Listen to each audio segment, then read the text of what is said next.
Hello and welcome to another video. Episode 8 in our Bible Breakdown series. The Book of Ruth. Hope in the middle of heartbreak. Kindness in a cruel world. Redemption through unexpected people. The Book of Ruth is only 4 chapters long, but its message runs deep.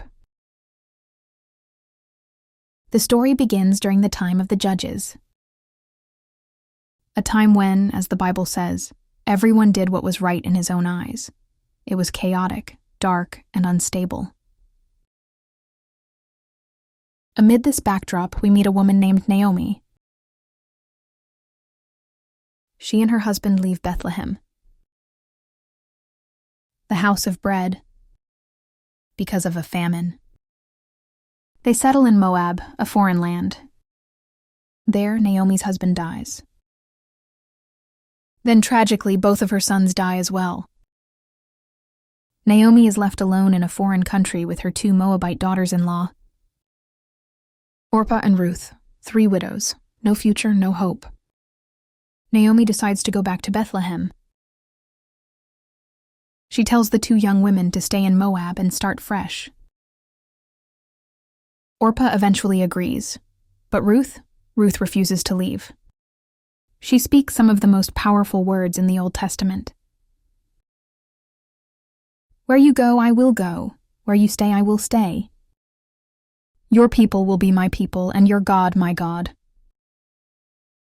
Your people will be my people, and your God my God." This isn't just kindness. It's covenant. Ruth leaves behind everything she knows to stand by Naomi and by God. Back in Bethlehem, Ruth goes out to glean, picking up leftover grain from the fields, which was allowed for the poor. She just happens to end up in the field of Boaz, a kind and respected man who turns out to be a relative of Naomi's late husband. The Bible doesn't call this coincidence. It's God's quiet providence. Boaz notices Ruth, not just her appearance, but her character. He's heard about her loyalty, her courage, her care for Naomi, so he shows her grace, protection, and provision. Naomi sees God's hand in all of this and encourages Ruth to take a bold step. Ruth goes to Boaz at night, at the threshing floor, and lays at his feet. A cultural symbol of submission and asking for redemption. She says, "Spread your garment over me," which means, "Will you be my protector, my redeemer?" This is not a romantic fairy tale moment. It's a bold act of faith. Ruth is asking Boaz to step in, marry her, and redeem Naomi's family line.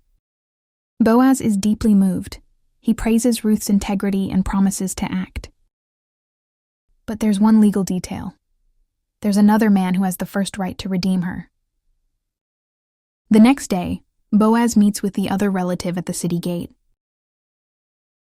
When the man realizes what marrying Ruth would cost him, possibly his own inheritance, he steps aside. Boaz steps in. He redeems the land, marries Ruth, and restores Naomi's family. The community blesses them, and soon, Ruth gives birth to a son, Obed. Obed becomes the father of Jesse, the father of David. From David's line would come the Messiah, Jesus Christ. This story, though small, teaches us so much. God is present in our pain. Even when we don't see him, he's working. Faithfulness matters. Ruth's loyalty changed her story and history. God's plan includes outsiders. Ruth was a Moabite, but God welcomed her in. Redemption is coming. Boaz is a picture of Jesus, our Redeemer, who covers us with his grace and brings us into his family. And in the end, Naomi, who once called herself bitter, is holding a baby in her arms, full of life and hope. Ruth shows us that God's love reaches into the most broken places, that he redeems not just stories, but souls, and that even in the darkest seasons, he is writing something beautiful. Thanks for joining this Bible book breakdown. Up next, 1 Samuel, where we meet a boy who hears God's voice, a prophet who anoints kings, and the beginning of Israel's monarchy. Don't forget to like, subscribe, and share if this blessed you.